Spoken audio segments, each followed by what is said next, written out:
Did you know that the widely used audio editing software Audacity had incredibly humble beginnings? It was created in 1999 by a Carnegie Mellon University student named Dominic Mazzoni, who simply wanted a free and accessible tool to edit audio for his own projects. What started as a personal need quickly evolved into a global phenomenon.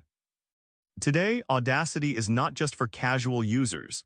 It's robust enough to be used by professional podcasters, musicians, and even, reportedly, Grammy-winning producers, all thanks to its powerful features and, crucially, its free and open-source nature. It's a prime example of how a simple student project can grow to impact an entire industry.